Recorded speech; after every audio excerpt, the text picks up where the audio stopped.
ሀኒ እንግዲህ ሰኔን ካልገደልኩሽ ወንድሜን አንቺ ነሽ ያሳገትሽው፣ ስከታተልሽ ነበር እኛ ቤት ሰላይ ሆነሽ ነው። ዋናይቱ የወንድሜ ጥላት አንቺ ነሽ። እንዴት ጥላቴን እቤቴ አስቀምጬ ሌላ ሰው ጠረጥራለሁ ብላ እንግዲህ ይኸው ሰኔን አንቃ ጉሮሮዋን ይዛታለች። ወንድሜን አንጪ፣ ወንድሜን ታሳግትሽበት አምጭ ብላ እንግዲህ ሰኒን ጉሮሮዋን ይዛታለች። እንግዲህ ቀጥታ ከነሱ ቤት ወደ እነ ገኒ ቤት ነበር እንግዲህ እየጎተተች ያመጣቻት። እዛን አንጥታ እንግዲህ ያው ይቺ ሰላይ ናት፣ ዋናይቱ የወንድሜ ጥላት ይቺ ናት እንግዲህ ብላ እነ አጋጣሚ ደግሞ ናቱም እዛ ነበር ያለው። እንግዲህ ናቱ ራሱ ጽዬ ጠፍታበት እንግዲህ ያው ምስቅልቅሉ ወጥቷል ቤቱ እንዳለ በፂ መጥፋት እና እሱም ሲደውልላት ቀኑን ሙሉ ሲንከራተት እንግዲህ አላገኛትም። አቤል ጋር እንግዲህ ደውሎ ፂን አላየህም ወይ እባክህ አይተሃት ሆነ ቢለው እንግዲህ እኔ ስታስበኝ የፂ ጠባቂ ይመስልሃለሁ እንዴ?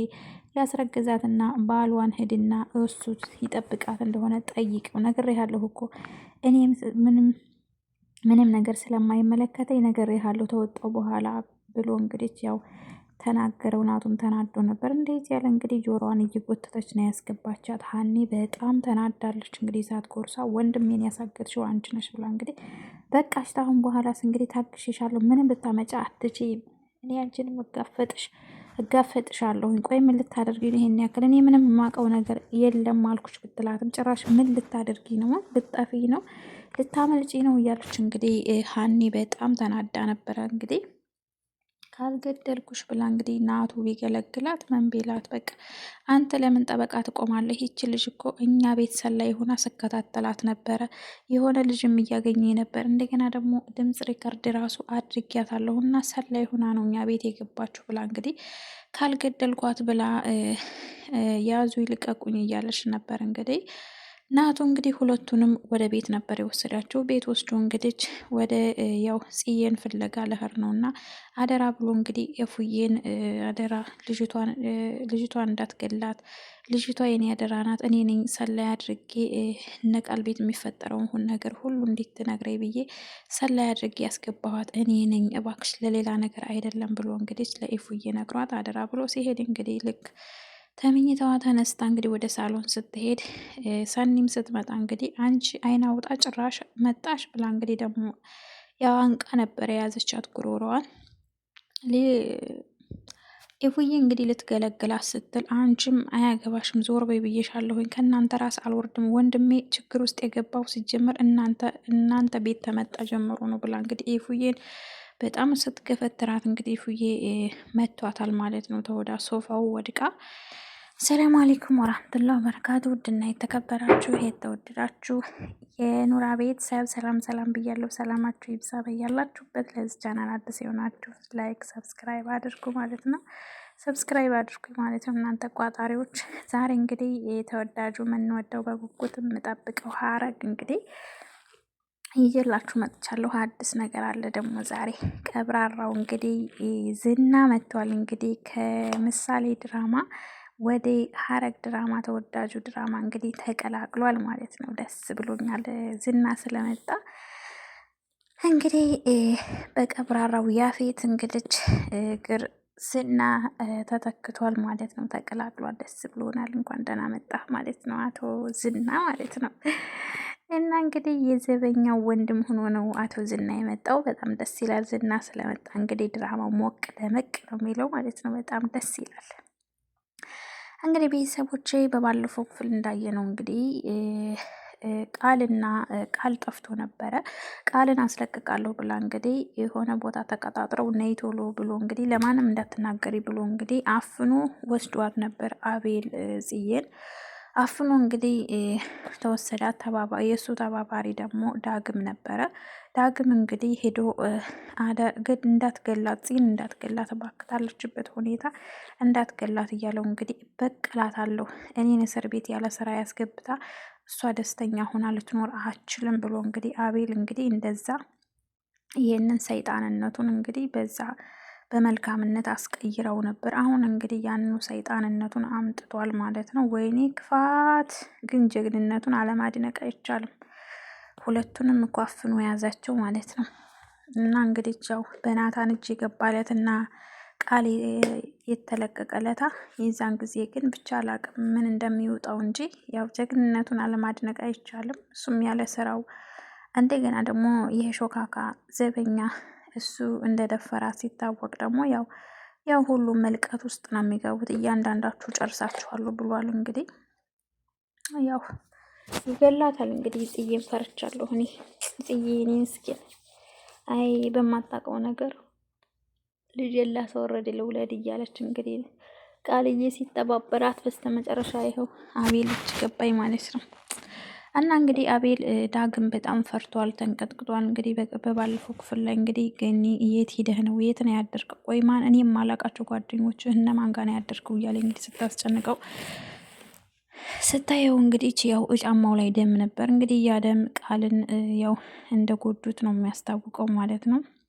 የእሱም የአቤል ተባባሪ ሆኖ እንግዲህ በጣም ተጨንቋል። ወደ ቤት ሲገባ እንግዲህ ሾካክ ብሎ ናታን ታየኝ። አሁን እንዴት ነው አይኑን የማየው? እንዴት ነው ውስጥ ናታንን ልዋሽ የምችለው? እህቱ ታግታ እህቱ ያለችበትን እያወቅኩኝ እንዴት ነው ብሎ እንግዲህ በጣም እየተጨነቀ ሾካክ ብሎ ነበር የገባው። ቀጥታ እንግዲህ ወደ መጸዳጃ ቤት ነበር የገባው። መጸዳጃ ቤት እንደሄደ ገንዬ እንግዲህ ያው አጋጣሚ ስትሄድ አገኘችው። ቆይ አንተ ክፍልህ እኮ አልነበርክም፣ መቼ ገብታ ነው መቼ ነው የመጣው ምናምን ስትለው እየተንተባተበ እየተንቀጠቀጠ እንግዲህ አይ እናቴ እኔ እኮ እዚሁ ነበርኩ አልሄድኩም ክፍሌ ነበርኩ እያለ እንግዲህ ምኑን ሀል ቆይ እኔ ዛሬ ምንድን ነው የተፈጠረ ነገር አለ እንዲ ቆይ ምንድን ነው የሆንከው? እየተንቀጠቀክ እኮ ነው ስትለው በርዶኝ ነው እናቴ ምንም አልሆንኩም እያለ እንግዲህ በቃ ፊቱ ሁሉ ፍርሃት ሁሉ ነው የሚያሳየውና በጣም ፈርቶ ነበር እንግዲህ እኔ የምልህ እሺ ቤት ተሆንክ ጤና የላየሃትም እንዲህ ውሏን ምናምን ስትለው አይ አላየዋትም እንዴት ነው ልጠይቅ ይቻልሽ እናቴ ብሎ እንግዲህ ሰርበተበት። ግን እኔ ሳስበህ ስለዚህ የምታውቀው ነገር ይመስለኛል። ችግር የለውም ናታን ሲጠይቅህ እዛው መልሰን ትመልሳለህ ብላ እንግዲህ ግን እየጥላው ነበር የሄደችው። እና እንግዲህ ወደ ታች ሉሊት ደግሞ እንግዲህ አይ ሉሊት አንቺ ባኖሪ እንግዲህ ከዝና ጋር እንዴት ብለሽ ተስማምተሽ ነው? አሁን ከዝና ጋር እንዴት ነው የምትስማሚው? አይ ሉሊት እና ዝና እኮ ታዩ ማለት ነው። እንግዲህ እኔ የምልሽ ግን እንዳትቆጭና አንድ ጥያቄ ልጠይቅሽ እንዴ ብላ እንግዲህ ሄደችው ደግሞ ሁለተኛ ልታረግዝ እኮ እዛው አረገዘችው ላይ ልታረግዝ ይሆን እንደ ሁለተኛ ልጅ ብላ ቁጭ ሉሊት ማለት ነው። ኧረ እንደው ምን ይሻልሻል አንቺስ ሉሊት ላይ እንግዲህ ያው ሀኒ ያው ገላታለሁ ብላለች። ሀኒ እንግዲህ ያው ሰላይም ሆና ስለደረሰችባትና ያው ስለተከታተለችበት ያው ሰኒ ነው የጠረጠረችው። ቤቴ ጥላት እያለ ሌላ ሰው መጠርጠር የለብኝም ነበር፣ የወንድሜ ጥላት ዋናዋ አንቺ ነሽ፣ ስከታተልሽ ነበር ብላ እንግዲህ ጉሮሮዋን እንግዲህ አንቃ ነው የያዘቻት። በቃ ልትገላት ነበር እንግዲህ ከቤት አንጠልጥላ እንግዲህ ነይ ውጭ ብላ እንግዲህ ቀጥታ እየጎተተች ወደ እነናቱ ቤት ነበር የወሰደቻት። ወደዛ እንግዲህ በር ላይ ስትደርስ አልሄድም፣ የትም መሄድ አልፈልግም፣ ልቀቂኝ፣ ቋንጂ ያበዛሽው አልመሰለሽም እንዴ? በማላውቀው ነገር ምን አድርጊ ነው የምትይኝ? ብላ እንግዲህ እና ልታመልጪ ነው? ቀጥታ ግቢ ቤት ብላ አልገባም፣ ልቀቂኝ፣ እኔ አንቺን ራሴ መከላከል የሚያቅተኝ መሰለሽ እንዴ? እኔ ስላሳዘንሽ ነው እንጂ ምናምን ብላ እንግዲህ ሰኒ ፍጥጥ ስትልባት እየጎተተች ወደ ውስጥ አስገባቻት። ወደ ውስጥ ስትገባ እንግዲህ ያው ናቱም እንግዲህ ያው ሲንከራተት ነው የዋለው ጽዬን ሲፈልግ፣ ግን ጽዬን ሊያገኛት አልቻለም። አቤል ጋር ደውሎ እንግዲህ አቤል እባክህ ጺና አላየሃትም እንዴ? ስልኳም አይሰራም እባክህ ነገር ምናምን ሲለው እኔ ስታስበኝ የዚህ ጠባቂ መሰልኩህ እንዴ?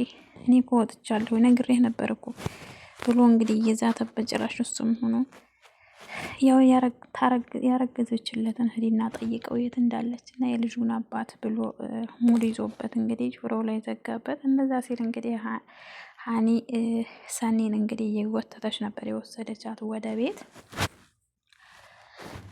እንግዲህ እዛ ያው እገላታለሁ ብላት ነው የተነሳችው። ናቱ ቢላት ተረጋጊ እባክሽ፣ ቀስ ብለሽ ዝም ብለሽ በግምትና ባላወቅሽው ነገር ትክክል ባልሆነ ነገር ላይ ነው ልጅቷን እየጠረጠርሻት ያለሽው እና እባክሽ ተረጋጊና ምን እንደተፈጠረ ንገሪ ብሎ እሱም እንግዲህ ያው ትንሽ ተከላከለላት። ወደዛ እንግዲህ ሰባር ጋር ልታጋጫት ነበር ከመጋረጃው ግድግዳው ጋር ማለት ነው። እንግዲህ ተረጋጊ ብዬሻለሁ ሴትዮ ስነ ስርዓት ያዥ ሲላት፣ አንተ ቆይ ጠበቃ እንዴት ትቆምላታለህ? የት ታውቃታለህ? እና እኛ ቤት እኮ የገባችው ሰላይ ሆና ነው ስከታተላት ነበር ብላ እንግዲህ ያው እውነቱን ተናገረችባት። እሷም እንግዲህ ምንም ልታረግ ፖሊስ እኔን ቀጥታ ፖሊስ ጣቢያ ነው የምወስድሽ እያለች እንግዲህ ያው ናቱን እንትን ሲለው ወደ ቤት ወሰዳቸው ኢፉዬ ጋር።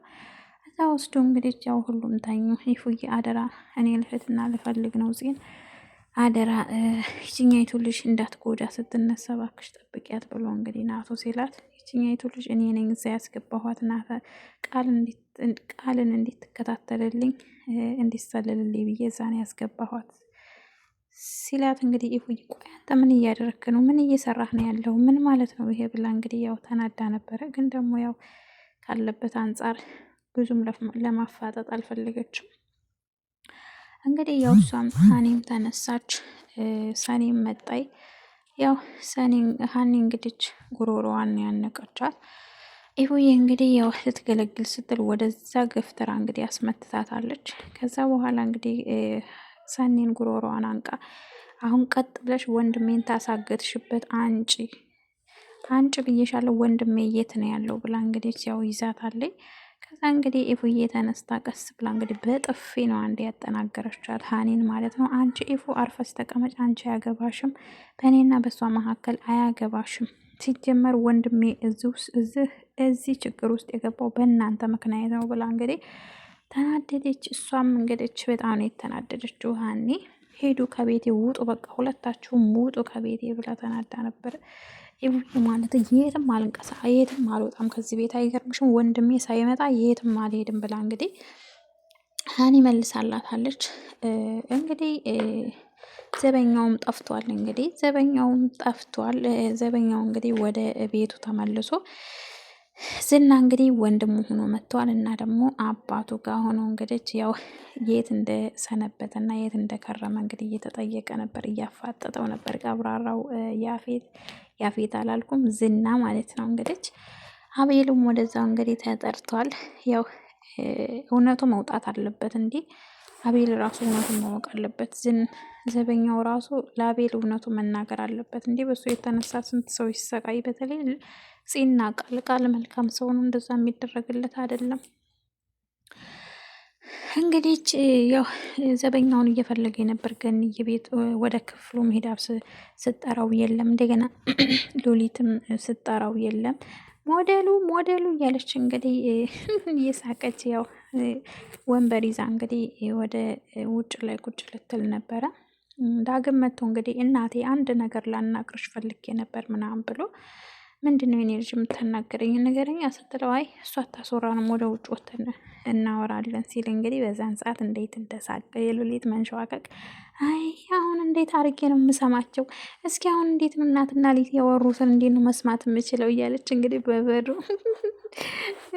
በጣም ነው ያሳቀች ሉሊት ማለት ነው። እኔ ሾካካ ማለት ነው። ሾካክ እያለች እንግዲህ ስታዳምጥ እናቴ አንድ ነገር ልነግርሽ ነው፣ ይህን ነገር ግዴታ መስማት አለብሽ። ናታን ታወቀ ይገለኛል እና ያለችበትን አውቃለሁ ብሎ እንግዲህ አለችና ጉድ አለች። እንግዲህ ገንዬ አበደች። ጉድ ስትል እንግዲህ አቶ ሉሊት በሩን ክፍት አድርጋ እንዴት ጉድ የሚያስብል ወሬውን እንዴት ለእኔ አልነግሪኝም ብላ እንግዲህ ሉሊት ብቅ ስትል ግቢ ቆይ አንቺ ግቢ ብላ እንግዲህ ገንዬ ዘጋችባት በሩን። ቆይ እንዴት ነው እንደዚህ እንዴት ልታውቅ ቻልክ? እናቴን አይደለሁም ግን አብሬ ተባባሪ ነኝ። እኔም ያገታት አቤል ነው። አቤል እንግዲህ ያው ያለ ስራው ስለሆነ ያሳገተችው እኔም ተናድጄ አብሬ ተባብሬዋለሁኝ። ግን እባክሽ ናታን መስማት የለበትም ናታን ተሰማ ይገለኛል ብሎ እንግዲህ ያው ለእናቱ ነገራት። እሷም ደግሞ እውነቱን መናገር አለብህ ለናታን ብለዋል። አይ እናቴ በጭራሽ መሆን የለበትም እንደዛማ ተሆነ ናታን ይገለኛል እና ታዲያ ነፍሰ ጡሪቱ መጎዳት አለባት በእናንተ ምክንያት ብላ እንግዲህ በጣም ያው እሳት ጎርሳለች። ገንዬ በጣም ነው የተናደደችው። የሉሊት አለመስማት ጠቀመው ዳግምን ማለት ነው። ሉሊት ሰምታ ኑሮ ምን አለ ሉሊት ጠጋ ብላ ሰምታ ቢሆን፣ እኔ ግን ሰምታ ቢሆን ደስ ይለኝ ነበር። ሰምታ ቢሆን በጣም ደስ ይል ነበር። እንግዲህ ቤተሰብ ይህን ይመስላል እንግዲህ የዛሬው ድራማ።